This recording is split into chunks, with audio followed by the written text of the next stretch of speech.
నమస్తే, welcome to yo-yo TV. ఈ నెల 20వ తారీఖున నిరుద్యోగ విద్యార్థి మహాగర్జన అయితే ఇందిరా పార్క్ దగ్గర పెట్టబోతున్నారు నిరుద్యోగుల ఆధ్వర్యంలో. సో కాంగ్రెస్ ప్రభుత్వం అధికారంలోకి వచ్చి దగ్గర 2 సంవత్సరాలు పూర్తి వస్తుంది. కానీ జాబ్ క్యాలెండర్ ఇచ్చినా కానీ మాకైతే ఎలాంటి నోటిఫికేషన్లు అయితే రావట్లేదు. కాంగ్రెస్ ప్రభుత్వం మమ్మల్ని కంప్లీట్గా మోసం చేసిందంటూ ప్రధానంగా నిరుద్యోగుల ఆరోపణ. సో మరి ఒక పక్క కాంగ్రెస్ పార్టీ ఏమో 59,000 ఉద్యోగాలు ఇచ్చామని ప్రధానంగా చెప్పుకుంటున్న పరిస్థితి. సో మరి దీనిపై వాస్తవాలు ఏందని కూడా మాట్లాడించే ప్రయత్నం చేద్దాం. మనతో పాటు మాట్లాడడానికి అశోక్ సార్ ఉన్నారు. సార్తో మాట్లాడి మరిన్ని విషయాలు తెలుసుకుందాం. సార్ ముందుగా నమస్తే. నమస్తే మిత్రం. సో ఈ నెల 20వ తారీఖున మహాగర్జన ఉండబోతుంది నిరుద్యోగులకు సంబంధించింది. కాంగ్రెస్ పార్టీ ప్రధానంగా చెప్తా ఉంది జాబ్ క్యాలెండర్ ఇచ్చినాం, 59,000 ఉద్యోగాలు ఇచ్చినామని చెప్తా ఉన్నారు. ఏంటి వాస్తవాలు ఏంటి? అసలు వాళ్ళు ఇచ్చింది వాస్తవంగానే అయితే 5,000 ఉద్యోగాలు అయితే ఇచ్చారు. మొత్తం ఇవ్వలేదు అని చెప్పట్లేను, 5,000 ఉద్యోగాలు ఇచ్చారు. వాళ్ళు 12,000 ఉద్యోగాలకు నోటిఫికేషన్, వాళ్ళు ఇచ్చిన నోటిఫికేషన్ సంబంధించి అధికారంగా ఇచ్చింది 12,000 ఉద్యోగాలు నోటిఫికేషన్ ఇస్తే 5,000 ఉద్యోగాలు అవి కూడా ఒక డిఎస్సి మాత్రం. ఆ డిఎస్సి కూడా పాత గవర్నమెంట్ 6,500 ఉద్యోగాలు ఇస్తే దానికి 5,000 ఉద్యోగాలు కలిపి ఒక డిఎస్సి నిర్వహించారు. ఆ డిఎస్సి పోస్టింగ్ ఇచ్చారు, 5,000 ఉద్యోగాలు ఇచ్చారు. దానికి సంబంధించి హెల్త్ డిపార్ట్మెంట్ సంబంధించి ఫార్మసిస్ట్ కానీ, హెల్త్ అసిస్టెంట్ కానీ, మరికొన్ని ఉద్యోగాలు నర్సింగ్ కానీ ఇవన్నీ కలిపి 7,000 ఉద్యోగాలు సంబంధించిన నోటిఫికేషన్ ఇచ్చారు. ఎగ్జామ్ రాశారు, అది ఇంకా రిజల్ట్ రాల. ఇది వాళ్ళకి సంబంధించిన ఉద్యోగాలు.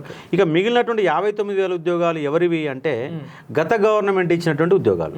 గత గవర్నమెంట్ నోటిఫికేషన్ ఇచ్చింది, గత గవర్నమెంట్ ఎగ్జామ్ పెట్టింది. ఎన్నికలు అంటే వాళ్ళు కూడా చేసే తప్పిదం ఏంటంటే ఒక 2 ఏళ్ల ముందు నోటిఫికేషన్ ఇచ్చుంటే వీళ్ళకి 60,000 ఉద్యోగాలు చెప్పుకునే అవకాశం ఉండేది కాదు. వాళ్ళు దరిద్రులు ఏం చేశారంటే సంవత్సరానికంటే ముందే ఇచ్చారు. ఒక 2 ఏళ్ల ముందు ఇచ్చి ప్రాసెస్ కనుక కంప్లీట్ చేసి ఉంటే వీళ్ళ సకదనం కనబడేది. ఇప్పుడు నిజంగా వీళ్ళు 12,000 ఉద్యోగాలు ఇచ్చిరా, 8,000 ఉద్యోగాలు ఇచ్చారని లెక్క తెలిసారు. ఒక 6 నెలల ముందు జరుపుకుంటే వీళ్ళకి 60,000 ఉద్యోగాలు చెప్పుకునే అవకాశం దొరికేది కాదు. కాబట్టి వాళ్ళు ఇచ్చినట్టు అంటే పోలీస్ రిక్రూట్మెంట్ 15,400 పైన ఉద్యోగాలు ఉంటే అది వాళ్ళ టీఆర్ఎస్ గవర్నమెంట్ నోటిఫికేషన్ వాళ్ళదే, ఎగ్జామ్ వాళ్ళే పెట్టారు, గ్రౌండ్ వాళ్ళే పెట్టారు, ఫలితాలు కూడా వాళ్ళే ఇచ్చారు. వీళ్ళు చేసిన నియామక పత్రాలు మాత్రం ఇచ్చారు. గురుకుల ఎగ్జామ్ కూడా 9,000 ఉద్యోగాలకు సంబంధించిన గురుకుల నోటిఫికేషన్ కూడా వాళ్ళే ఇచ్చారు, ఎగ్జామ్ వాళ్ళే పెట్టారు, రిజల్ట్ కూడా వాళ్ళే ఇచ్చారు. జస్ట్ వీళ్ళు నియామక పత్రాలు ఇచ్చారు, ఆ పత్రాలు సరిగ్గా ఇవ్వకుండా 2,500 ఉద్యోగాలు మిగిల్చుకున్నారు. అదొకటి. గ్రూప్ 4 జాబులు కానీ, జేఎల్ కానీ, డిఎల్ కానీ, ఏఈలు కానీ, ఏడబ్ల్యూఈ కానీ ఇవన్నీ కూడా గత గవర్నమెంట్ పెట్టినటువంటి నోటిఫికేషన్లే. గత గవర్నమెంట్ ఎగ్జామ్ పెట్టింది, వీళ్ళు కేవలం నియామక పత్రాలు మాత్రం ఇచ్చారు. అయితే గ్రూప్ 2, గ్రూప్ 1, గ్రూప్ 3కి సంబంధించినటువంటి ప్రక్రియ అప్పటికి ఇంకా పూర్తి కాల. గ్రూప్ 1 ఎందుకు కాలేదంటే 2 సార్లు పేపర్ లీకేజ్ అయింది. వీళ్ళు మళ్ళీ అధికారంలోకి వచ్చినాక 60 పోస్టులు కలిపారు. వీళ్ళు మొత్తం 563 ఉద్యోగాలు మేమే ఇచ్చినాం అన్న కోణంలో చెప్పుకోరు. వీళ్ళు ఇచ్చిన 60 ఇచ్చారు, అందులో 200 ఉద్యోగాలు అమ్ముకోరు. 60 ఉద్యోగాలు ఇచ్చి 200 ఉద్యోగాలు అమ్ముకున్నారు వీళ్ళు. అంటే ఎంత మోసం చూడండి. 200 ఉద్యోగాలు అమ్ముకు అది కోట్ల కేసు నడుస్తుంది. గ్రూప్ 2కి సంబంధించి ప్రక్రియ ఉంది, గ్రూప్ 3 ఇంకా ప్రక్రియ మొదలు పెట్టలే. ఈ 2,000 ఉద్యోగాలే వీళ్ళు అధికారంలోకి వచ్చినాక వీళ్ళు పెట్టిన పరీక్ష 2,000 ఉద్యోగాలకే పరీక్ష పెట్టారు. అది కూడా నోటిఫికేషన్ అయితే వీళ్ళది కాదు, పరీక్ష మాత్రం వీళ్ళు పెట్టారు. ఇంకా ఫలితాలు కూడా రాలే. ఇంకా వీళ్ళు 60,000 ఉద్యోగాలు ఇచ్చినట్టు ఎట్లా? దేశ చరిత్రలోనే మేము ఇచ్చాం, దేశ చరిత్రలో మేము ఇచ్చాం. అరే అంటే ముఖ్యమంత్రికి మరి అవగాహన ఉండి వాళ్ళని చెప్తుర్రా, చెప్పట్లేరా? మరి అది కూడా తప్పుడు సమాచారం. ఒకసారి 57 అంటాడు, ఒకసారి 59 అంటాడు, ఒకసారి 60 అంటాడు, ఒకసారి ఏకంగా 1,60,000 అంటాడు, ఒకసారి 1,00,000 పెరిగింది. 1,00,000 నుంచి వచ్చినాయంటే ప్రైవేట్ ఉద్యోగాలు అంటాడు. మరి ప్రైవేట్ ఉద్యోగాలు యాడ్ నుంచి ఇచ్చినావు? ఏ కంపెనీలు ఇచ్చినావు? కంపెనీలు ఇచ్చినవా? సాఫ్ట్వేర్ కంపెనీలు ఇచ్చినవా? హార్డ్వేర్ కంపెనీలు ఇచ్చినవా? ఎస్సీలకు ఇచ్చినవా? ఎస్టీలకు ఇచ్చినవా? అసలు తెలంగాణ బిడ్డలకు ఇచ్చినవా? పక్కలేదు ఆంధ్రోడికి అమ్ముకున్నావా? ఆంధ్రోళ్ళకి ఇచ్చినవా? యాడిచ్చినావు అంటే లెక్కలేదు. ఇప్పుడు వాళ్ళు నిజంగా మీకు కార్మిక మంత్రిత్వ శాఖ ఉంది, మీరు నిజంగా 1,00,000 ఉద్యోగాలు ప్రైవేట్ రంగంలో ఇచ్చి ఉంటే ఇగో పలానా కంపెనీ మీ వచ్చినాక ఈ కంపెనీ వచ్చింది, మీ వచ్చినాక ఈ ఉద్యోగాలు వచ్చినాయి, ఈ కంపెనీలో 3,500 ఉద్యోగాలు, ఈ కంపెనీలో 12,400 ఉద్యోగాలు, ఈ కంపెనీలో 16,500 ఉద్యోగాలు. లెక్క చెప్పురి. లెక్క చెప్పకుండా ఒట్టిన మైక్ దొరికింది కానీ ఇష్టానుసారం మాట్లాడితే ఎట్లా?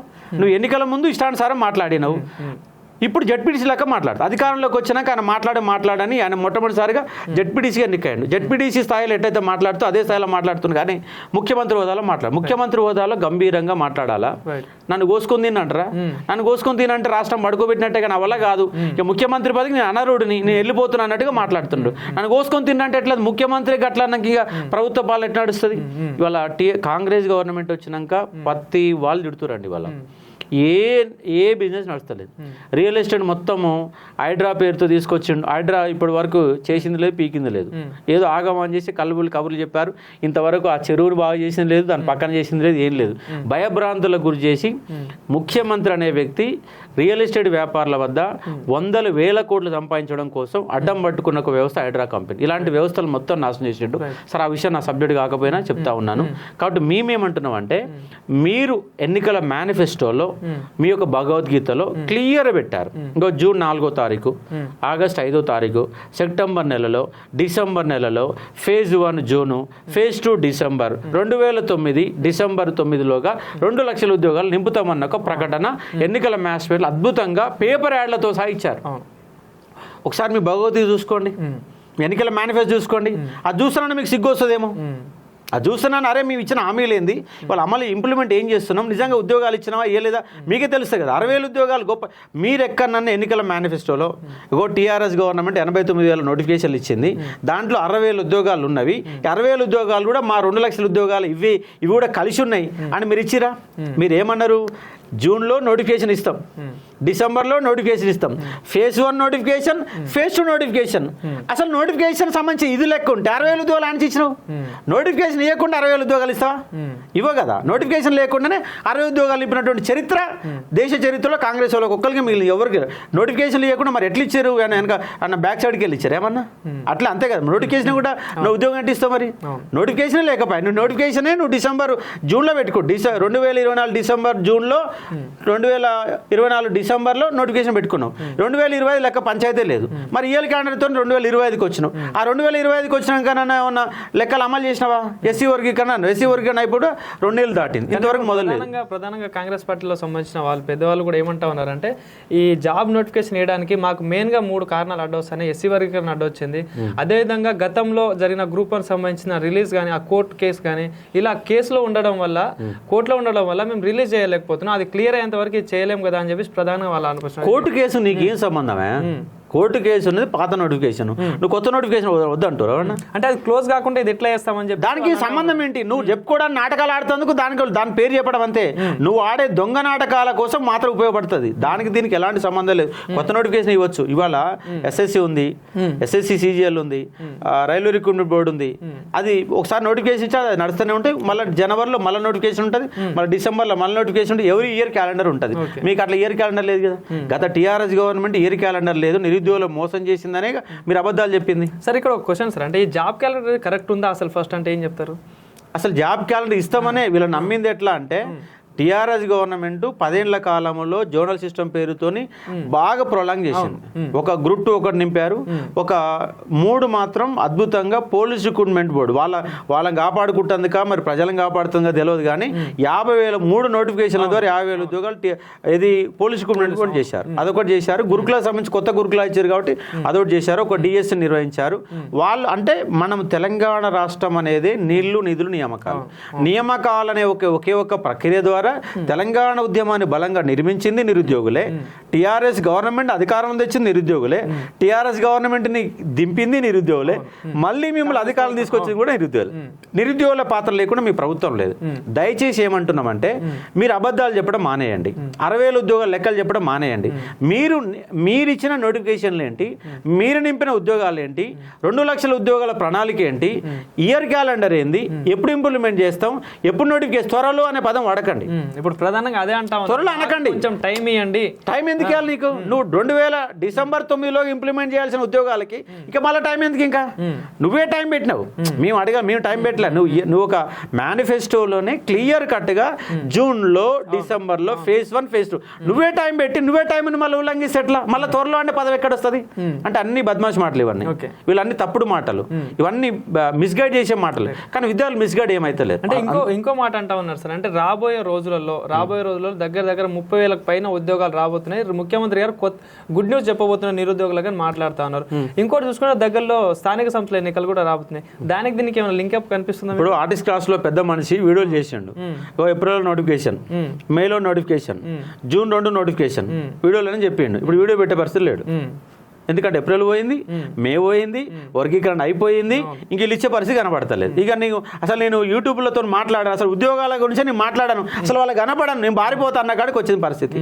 ఈ పరిస్థితి ఎందుకు వచ్చింది? నిన్ను ఒక అందరిని తీసుకొని బస్ యాత్రలో ముందులు పెట్టుకొని నడిచిన నువ్వు ఇవాళ పారిపోతున్నావు. ఎందుకు పారిపోతున్నావు అంటే నీకాడ వెనక వాయిస్ లేదు, బలం లేదు. నాకు తెలిసి అనుమానం ఏంటంటే మరి వీళ్ళే పైన ఉన్న పెద్దల్ని మిస్గైడ్ చేసి ఉద్యోగాలు రాకుండా చేస్తున్న అనుమానాలు నాకు కలుగుతూ ఉన్నాయి. మరి అది ఇంకా ముందు ఫ్యూచర్లో ఆ లెక్కలన్నీ బయటపడతాయి. ఎందుకంటే వాళ్ళు చెప్పడం వల్ల మీ వీళ్ళు అని చెప్పి ఇరువుడు చెప్తారు, చెప్పే పరిస్థితి వస్తుంది. అంటే ఇవన్నీ మాటలు పక్కన పెట్టండి.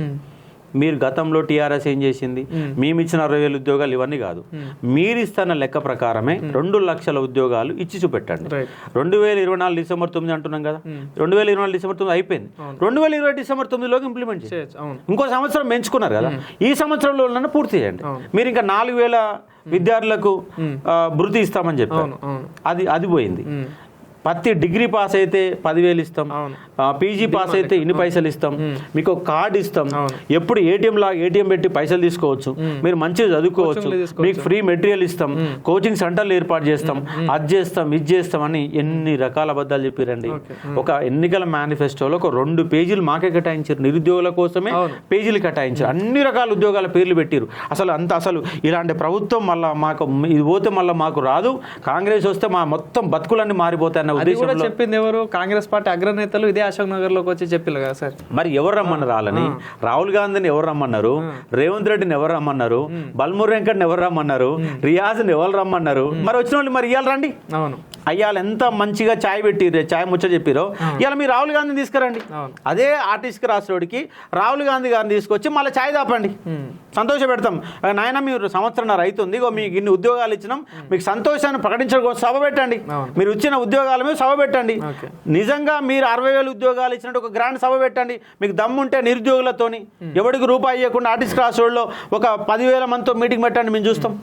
మీకు నిజంగా 60,000 ఉద్యోగాలు మీరు ఇచ్చిన ఉద్యోగాలు అయితే ఇందిరా పార్క్ కాడ సక్సెస్ మీట్ పెట్టండి. కరెక్ట్, సక్సెస్ మీట్ పెట్టండి. మీరు ఇచ్చినారా ఇవ్వలేదా ఏం జరుగుద్దో అని పోలీసులు లేకుండా రాని చెప్తాను నేను ఇప్పుడు. మీరు పోలీసులు లేకుండా ఆర్టిస్ట్ క్రాస్ రోడ్కి వచ్చి 60,000 ఉద్యోగాలు ఇచ్చామని ఏం మొనగాడు చెప్తాడు చెప్పమని చెప్పండి. రేవంత్ రెడ్డి చెప్తాడా, బల్మూర్ వెంకట్ చెప్తాడా, రియాజ్ చెప్తాడా, ఇంకా చోటా మోటా నాయకులు ఇంకెవరైనా చెప్తారా? దమ్ముడే చెప్పండి. 60,000 ఉద్యోగాలు ఆర్టిస్ట్ క్రాస్ రోడ్లో ఆయన విజయయాత్ర పెట్టారు కదా, కాంగ్రెస్ గవర్నమెంట్ విజయయాత్ర పెట్టారు కదా, ఇప్పుడు ఒక విజయయాత్ర పెట్టుకోండి. మేము 60,000 ఉద్యోగాల విజయయాత్ర పెట్టండి, మీకు ఏమైందో తెలియండి. ఇప్పుడు సెక్యూరిటీ లేకుండా ఉస్మాన్ యూనివర్సిటీకి వచ్చి ఆయన ఎమ్మెల్సీ బల్మూర్ వెంకట్ గారు ఆయన ఎమ్మెల్సీ అయిన తెల్లారే ఆర్ట్స్ కాలేజ్కి వచ్చి 50 రూమ్ నెంబర్ 57లో ఒక 3-4 వేల మందిని పట్టుకొచ్చినాం, నేను పట్టుకొచ్చిన ఆయన. ఇప్పుడు వచ్చి మళ్ళీ ఆర్ట్స్ కాలేజ్లో మళ్ళీ ఒక మీటింగ్ పెట్టామని 60,000 ఉద్యోగాలు ఇచ్చినాం, మళ్ళీ ఒక 60,000 మళ్ళీ ఒక 2 లక్షల ఉద్యోగాలు ఇవ్వబోతున్నాం అని చెప్పేసి గ్రాండ్గా ప్రకటన చేయమని చెప్పి తప్పంటున్నాం ఏమన్నా. కానీ సార్ ఇంకో మాట ఏమంటామన్నా, స్టూడెంట్స్ అందరూ కొంచెం ఓపిక పట్టండి, మీరు ప్రిపరేషన్లో భాగంగా ఉండండి, ఎవరి మాటలు పట్టించుకోకండి. ప్రతిపక్షాలు కానీ కొంతమంది కోచింగ్ సెంటర్ల మాటలపై ఎవరున్నారు? కోచింగ్ సెంటర్లు తప్పుగా మాట్లాడుతా ఉన్నారు. కోచింగ్ సెంటర్లు అంటూ ఎవరు లేరండి, ఏ కోచింగ్ సెంటర్ రావట్లేదు, అశోక్ సార్ మాత్రం వస్తున్నాడు. అశోక్ సార్ కోచింగ్ సెంటర్ వేరు, ఉద్యమకారుడు వేరు. నేను కోచింగ్ సెంటర్ నా ఎస్ఐ కానిస్టేబుల్ కోచింగ్ లేకపోయినా ఎస్ఐ కానిస్టేబుల్లో రిజర్వేషన్ కోసం కొట్లాడినా, జియో నెంబర్ 46 కొట్లాడినా, లాంగ్ జంప్ కొట్లాడినా, గురుకుల నాకు దగ్గర కోచింగ్ లేదు, గురుకులాల తరఫున కొట్లాడినా, గ్రూప్ 1 సంబంధించినటువంటి హైట్ కానీ దాని యొక్క ఏజ్ కానీ రెండింటి హైట్ తగ్గియాలని ఏజ్ పెంచాలని కొట్లాడినా, అలాగే జేఎల్కి సంబంధించి మీరు ఓన్లీ ఇంగ్లీష్లో పెడతా అని చెప్పారు, ఇంగ్లీష్లో పెట్టి తెలుగు మీడియం వాడికి ఒక్కనోడు ఉద్యోగం రాదని చెప్పేసి కొట్లాడినాం. ఇవన్నీ 4 ఏళ్ళ సంది. మరి గత టీఆర్ఎస్ గవర్నమెంట్ కూడా కొట్లాడినా కదా, మరి గత టీఆర్ఎస్ గవర్నమెంట్ అప్పుడు మీరే వచ్చారుగా, మీరే ఈ నిరుద్యోగుల తరపున మధ్యలో నిలబడ్డారు కదా, మరి ఇప్పుడు ఎందుకు మధ్యలో నిలబడతలేరు? అంటే అలా మీరు వస్తేనేమో మంచిది, ఇలా మీకు అంటే ప్రభుత్వ అధికారంలోకి వచ్చినాక మీ శత్రువులా కనబడుతున్నావా? మరి అలా మిత్రుడు ఎట్లా అన్నావు మరి నన్ను? అయ్యా కాంగ్రెస్ గవర్నమెంట్ నన్ను మిత్రునట్టే చేసుకున్నావు, మాతో పాటు ఎందుకు కలిసి వచ్చినావు? ఎవరు రమ్మన్నా నేను పిలువని పేరంటానికి ఆర్టిస్ట్ కాస్ట్ ఎందుకు వచ్చినావు? మీకు దమ్ము ధైర్యం ఉంటే మళ్ళీ రాహుల్ గాంధీని ఆర్టిస్ట్ కాస్ట్ తీసుకురాని చెప్పండి. అంటే కేవలం అధికారం కోసమే నిరుద్యోగులను వాడుకుంటున్నారా? ఆడుకోవడం కాదు, నిండా ముంచారు. అధికారంలోకి రావడం కోసం ఎన్ని రకాల దొంగ హామీలు ఇవ్వాలి అన్ని ఇచ్చారు, ఇవాళ నిండా ముంచారు. నిరుద్యోగులు 0. అందుకే ఏమంటున్నామంటే నిరుద్యోగులకు సంబంధించిన ఉద్యోగాలు ఇవ్వకపోతే మీ భవిష్యత్తు ప్రశ్నార్థకం. రేపు రాబోయే స్థానిక సంస్థ ఎన్నికల్లో ఫలితాలు ఖచ్చితంగా కనబడతాయి. ఆ స్థానిక సంస్థ ఎన్నికలకు పోకంటే ముందే లేదు మేము నిరుద్యోగుల పక్షపాతమే, నిరుద్యోగుల వెంటనే ఉన్నాం, మాలాంటి వాళ్ళు చెప్పిన వాళ్ళంతా అబద్ధం మాటలు చెప్పారు అని నిరూపించండి.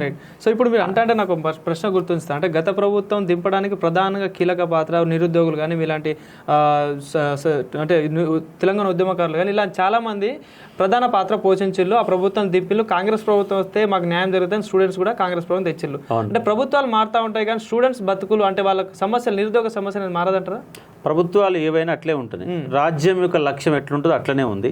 కాకపోతే ఏంటంటే భవిష్యత్తు మొత్తం కూడా రాబోయే ఉద్యమాలు నాట్ ఓన్లీ తెలంగాణ ఒకటే కాదు, తెలంగాణ కావచ్చు, ఏపీ కావచ్చు, దేశవ్యాప్తంగా. ఎందుకంటే ప్రతి ఇయర్ కొన్ని లక్షల మంది రోడ్ల మీదకి వస్తారు. ఆ రోడ్ల మీదకి వచ్చే విద్యార్థులకి ఇవాళ స్కిల్స్ అనేవి లేవు. ఆ స్కిల్ డెవలప్మెంట్ ఏర్పాటు చేస్తే ఇవాళ తెలంగాణ రాష్ట్రం ఉంది, హైదరాబాద్ ఉంది. హైదరాబాద్ ఎవరిది? తెలంగాణ రాష్ట్రాన్ని. తెలంగాణ రాష్ట్రమైన హైదరాబాద్లో లోకల్స్ కంటే నాన్ లోకల్స్ ఎక్కువ ఉద్యోగాలు చేస్తున్నారు. లోకల్స్ కంటే నాన్ లోకల్ ఎక్కువ ఉద్యోగాలు చేస్తారు. కాబట్టి తెలంగాణ బిడ్డలకి, హైదరాబాద్ రాష్ట్రం ఉండే తెలంగాణ బిడ్డల కోసమే. సార్ నాన్ లోకల్ ఉంటే ఉండొచ్చు, కానీ వీళ్ళు లోకల్ కంటే నాన్ లోకల్ ఎక్కువ ఉంటే ఎట్లా? ఒకప్పుడు మనకు మహారాష్ట్ర కూడా ఉద్యమాలు వచ్చినాయి, అట్లనే రేపు కూడా non Mulki go back, Hyderabad for Hyderabadis అనే నినాదం ఇవాళ వచ్చింది కాదు, 1952లో వచ్చింది. ఇడ్లీ సోంబార్ గో బ్యాక్, గోంగూర పచ్చడి గో బ్యాక్, ఆంధ్ర వాళ్ళ గో బ్యాక్ అని చెప్పి 52లోనే ముల్కీ ఉద్యమం వచ్చింది. అలాంటి ముల్కీ ఉద్యమం మళ్ళీ ఒకసారి రావాల్సిన అవసరం ఉంది. ఒకవేళ హైదరాబాద్ని కనుక తెలంగాణ బిడ్డలకి ఉద్యోగాలు వచ్చే విధంగా, ఒకవేళ తెలంగాణ పిల్లక్కడ స్కిల్స్ లేవు అనుకోండి, స్కిల్స్ నేర్పియండి. చదువు రాదనుకోండి, విద్యా వ్యవస్థను బాగు చేయండి. విద్యా వ్యవస్థను బాగు చేసి స్కిల్ డెవలప్మెంట్ చేస్తే తెలంగాణ బిడ్డలకి ఉద్యోగాలు ఇవ్వాలి. ఎందుకంటే ఇక్కడ కంపెనీ పెడితే భూమి తీసుకుంటున్నావు, ప్రభుత్వంకి లావాదేవీలు జరుపుతున్నావు, ఇక్కడ గాలి తీసుకుంటున్నావు, ఇక్కడ నీళ్లు తీసుకుంటున్నావు, ఇక్కడ కరెంటు తీసుకుంటున్నావు, ఇక్కడ మొత్తం తీసుకొని ఉద్యోగాలు మాత్రం ఆంధ్రుడికి ఇస్తంటే ఎట్లా? ఇది ఎంతకంటే ద్రోహం ఇంకేముంటుంది? కాబట్టి మా యొక్క వనరులు వాడుకుంటున్నట్టు ఈ కంపెనీలు, మా యొక్క పెట్టుబడులు వాడుకుంటున్న ఈ కంపెనీలకి తెలంగాణ బిడ్డలకి ఉద్యోగాలు ఇవ్వాలి. ఇస్తే అట్లా ప్రైవేట్ రంగంలో కనీసం ఒక 20 లక్షల మందికి ఉద్యోగ కల్పన చేసే శక్తి హైదరాబాద్ మహానగరానికి ఉంది. అదొకటి చేయాలా. దాంతోపాటు గవర్నమెంట్ ఉద్యోగాలు కూడా ఎప్పటి నోటిఫికేషన్ అప్పటికే, అంటే కాంట్రాక్టు, అవుట్ సోర్సింగ్ అనే అంశాలు పక్కన పెట్టి రెవెన్యూ జనరేట్ చేసే విధంగా చేయాలి. ఈ ఉచిత పథకాల వైపు అడుగులు వేయకుండా ప్రణాళికాబద్ధంగా ఆర్థిక అభివృద్ధి చేసుకుంటూ వెళ్ళాలి. ఇవాళ రైతు బంధు ఇస్తున్నారు, 6,000 రూపాయలు ఇస్తున్నారు. నేనేమంటున్నా అంటే 6,000 రూపాయలు ఇవ్వకు. ఎవరైతే పంట పండిస్తారో మండలానికి ఒక వ్యవసాయ అధికారితో పాటు గ్రామానికి పంచాయతీ కార్యదర్శి, గ్రామానికి ఒక రెవెన్యూ ఇన్స్పెక్టర్ ఉన్నట్టుగా ప్రతి గ్రామానికి ఒక వ్యవసాయ అధికారిని పెట్టు. పంటలు ఉత్పత్తి పెంచు, నీటి సౌకర్యం ప్రాజెక్టులు కట్టు, తక్కువ నీటితో ఎక్కువ వ్యవసాయం చేయి. చాలా మందిని ఇవాళ ఉత్పత్తిని వ్యవసాయ రంగం వైపు నిరుద్యోగులు మళ్లించవచ్చు. కొత్త కొత్త ఉత్పత్తులు, కొత్త కొత్త వంగడాలతోని వాటిలో ఒక ఉత్పత్తి రేటు కనుక పెంచగలిగితే ఒక 10 to 20% నిరుద్యోగులని అగ్రికల్చర్ వైపు మళ్ళొచ్చు. మళ్ళొచ్చే విధంగా శాస్త్రవేత్తలతో, ఒక నిపుణులతో ఒక కమిటీలు ఏర్పాటు చేసుకొని ఎప్పటికప్పుడు ట్రైనింగ్ ఇచ్చి వ్యవసాయ రంగాన్ని అభివృద్ధి చేస్తూ హైదరాబాద్లో సాఫ్ట్వేర్ రంగానికి అవసరమైనటువంటి నిరుద్యోగులని కనుక స్కిల్ డెవలప్మెంట్ చేసి లాంగ్వేజ్ స్కిల్స్ కనుక ఇంప్రూవ్ చేస్తే ఈ నిరుద్యోగ అందరూ కూడా, అంటే కేవలం గవర్నమెంట్ ఉద్యోగాల కోసమే ఎదురు చూడకుండా ప్రైవేట్ ఉద్యోగంలో, ఇప్పుడు ప్రైవేట్ ఉద్యోగం 1,00,000 రూపాయలు జీతం వచ్చినప్పుడు 40,000 ఇచ్చే కానిస్టేబుల్ కోసం ఎందుకు ఎదురు చూస్తాడు? ఎదురు చూడరు కదా. అంటే ఇప్పుడు 40,000 ఉద్యోగాలు ఇచ్చే పరిస్థితి కూడా బయట దొరకట్లేదు. అంటే పీజీ చేసిన వాళ్ళు, పిహెచ్డీ చేసిన వాళ్ళు, బీటెక్, ఎంటెక్లు చేసిన వాళ్ళంతా జొమాటోలో, స్విగ్గీలో పనిచేసే పరిస్థితి, సెక్యూరిటీ గార్డుగా పనిచేసే పరిస్థితి. ఒక constable notification, intermediate qualification intermediate, అక్కడ నేను పీజీ చేసిన వాళ్ళంతా అప్లై చేసుకున్న ఒక పరిస్థితి నెలకొన్నది. ఇలాంటి పరిస్థితి మారాలి. ఈ పరిస్థితి మారాలంటే ప్రభుత్వం విద్యారంగం వైపు చూడాలి. విద్యా వైద్య రంగాన్ని బాగు చేసి మిగతా మార్కెటింగ్ సౌకర్యాలు, వ్యవసాయ రంగానికి మార్కెటింగ్ సౌకర్యాలు కల్పిస్తే, మహిళల్లో స్కిల్ డెవలప్మెంట్ ఏర్పాటు చేస్తే ఈ ఫ్రీ బేసులు, ఈ రైతు బంధువులు ఇవన్నీ కూడా అవసరం. ఒక వృద్ధాప్య పెన్షన్లు తప్ప ఇంకేది అవసరం, ₹1 కూడా అవసరం లేదు. ₹10 కిలో ఇవ్వు. ₹10 ఛాయ్ తాగుతున్నాడు, ₹10 కిలో బియ్యం పెడితే ఎట్లా? కనీసం ₹5 కిలో బియ్యం పెట్టు. ₹5 కిలో బియ్యం పెట్టి ఆ వచ్చే ₹5 విద్యా వైద్యాన్ని మళ్లించు. సంవత్సరానికి 20,000 కోట్లు అయితే ₹1 బియ్యం వల్ల అది నిష్ప్రయోజనం అవుతుంది. ఎందుకంటే అరువుల కంటే అనర్హులు 90% ఉంటారు. నిజంగా ఇవాళ ₹1 బియ్యం తీసుకోవడానికి అరువులు ఎంతమంది రాష్ట్రంలో? 10% ఉంటారు. ఆ 10%కి ఇచ్చేసి మిగతా 90%కి మొత్తం బంద్ పెట్టేసి ఆ రేషన్ కార్డుకు, హెల్త్ కార్డుకు అన్ని లింక్ పెట్టొద్దు. లింక్ పెట్టకుండా health card is the health card, ration card is the ration card అని డిఫరెంట్ కనుక చేస్తే, ఈ వ్యవస్థను బాగు చేస్తే రాష్ట్ర అభివృద్ధి ముందు పోవడానికి అవకాశాలు ఎక్కువ ఉంటాయి. సో ఏం చెప్తారు సార్ ఫైనల్గా 20వ తారీఖు గర్జన, అంటే మహాగర్జన ఉండబోతుంది. మరి స్టూడెంట్స్కి మీరేం భరోసా ఇవ్వబోతున్నారు? మరి ఒక పక్క ప్రభుత్వం ఏమో గుడ్ న్యూస్ రాబోతుందని మాట్లాడుతూ ఉన్నారు. మరి ఏం చెప్తారు స్టూడెంట్స్కి మీరు ఇచ్చే ధైర్యం ఏంటి? మరి నేనేమంటున్నంటే ఈ ప్రపంచాన్ని గమనంలో తీసుకుంటే, రాష్ట్రాన్ని గమనం తీసుకుంటే, ఈ ఉద్యమాలని గమనం తీసుకుంటే, అంటే ప్రభుత్వం పైన ఒత్తిడి పెంచితే తప్ప ఉద్యోగాలు ఇచ్చే పరిస్థితులు లేరు. లాస్ట్ ప్రభుత్వం మీద అట్లా ఒత్తిడి చేసి ధర్నాలు అవి చేస్తేనే నోటిఫికేషన్లు ఇచ్చారు. కాబట్టి ఈ ప్రభుత్వం పైన ఒత్తిడి పెంచితే తప్ప ఉద్యోగాలు ఇచ్చే పరిస్థితి లేదు. కాబట్టి మన మహాగర్జన ఒక శాంతియుతంగా నిర్వహించుకొని ప్రభుత్వం పైన ఒక అల్టిమేటం ఇద్దాం. మీరు చెప్పిన లెక్క ప్రకారం కొత్త ఉద్యోగాలు అడుగుతలేం. 2 లక్షల ఉద్యోగాలు దాటి ఒక ఉద్యోగం కూడా మాకు అవసరం లేదు. మీరు చెప్పిన 2 లక్షల ఉద్యోగాలకు సంబంధించిన నోటిఫికేషన్లని ఎమ్మటే ప్రకటించేసి ఎగ్జామ్స్ పెట్టి, ఆ ఎగ్జామ్స్ కూడా ఇన్ టైంలో పెట్టి, అవినీతి అక్రమాలు లేకుండా నిజాయితీగా ఉద్యోగాలు కల్పన చేస్తే మీ కాంగ్రెస్ గవర్నమెంట్ సంపూర్ణంగా నమ్ముతాం. కాబట్టి తక్షణమే ఈ యొక్క ఉద్యోగాల సాధన కోసం ప్రతి నిరుద్యోగి స్వచ్ఛందంగా రేపు 20వ తారీఖు శుక్రవారం 10 గంటలకు ఇందిరా పార్కు రావాల్సిందిగా, వాళ్ళే స్వచ్ఛందంగా రావాల్సిందిగా నేను రిక్వెస్ట్ చేస్తా ఉన్నాను. సో ఎవరైనా రాజకీయ నాయకులను కలిసే ప్రయత్నం చేస్తే ఎవరైనా హాజరవుతున్నారా మీకు మద్దతుగా? రాజకీయ నాయకులను కూడా పిలుస్తా ఉన్నాం. అంటే అలా నేను కాంగ్రెస్ కూడా పిలుస్తా ఉన్నాను. కాంగ్రెస్ను, టీఆర్ఎస్ని, సిపిఎంని, సిపిఐని, అలాగే బీజేపీ వాళ్ళ అన్ని పార్టీల వాళ్ళని ఈ యొక్క మహాగర్జనకు మద్దతు తెలపమని కోరుతా ఉన్నాం, ప్రసంగించమని కోరుతా ఉన్నాం. మీరు కూడా ప్రభుత్వం పైన ఒత్తిడి పెంచి మాకు ఉద్యోగాలు వచ్చే విధంగా చేయాలని చెప్పేసి మిగతా ప్రతిపక్ష పార్టీలను కూడా రిక్వెస్ట్ చేస్తా ఉన్నాం. ప్రతిపక్ష పార్టీలో పోల్సిన అవసరం లేకుండానే మీరే ఉద్యోగాలు ఇస్తే మీ మాట వినడానికి అవకాశం ఉంటుంది. మీ కాంగ్రెస్ పార్టీ శత్రువు ఏమన్నట్లేదు, ఉద్యోగాలు ఇస్తలేం కాబట్టి మీరు చెప్పే మాటల్ని మోసం ఉన్నాయని చెప్పే ఒక ప్రయత్నం చేస్తున్నాం. మా ప్రభుత్వాలతో కాదు, మాకు ఉద్యోగాలు కావాలి. అంటే గత గవర్నమెంట్ వచ్చినప్పుడు కొట్లాడినా ఈ గవర్నమెంట్ అయినా కొట్లాడుతున్నాం. మా ప్రభుత్వ వ్యవస్థ కోసం కొట్లాడుతున్నాం, ఉద్యోగాల కోసం కొట్లాడుతుంది తప్ప ఇది వ్యక్తిగత స్వార్థాల కోసం ఏమీ కాదు. అంటే తక్షణమే ఉద్యోగాల ప్రకటన సాధన కోసం రేపు 20వ తారీఖు నాడు మహాగర్జన నిర్వహిస్తున్నాం. ఆ మహాగర్జనకు అందరూ హాజరై సక్సెస్ చేయాల్సిందిగా రిక్వెస్ట్ చేస్తాం. Thank you sir. Thank you. Thank you.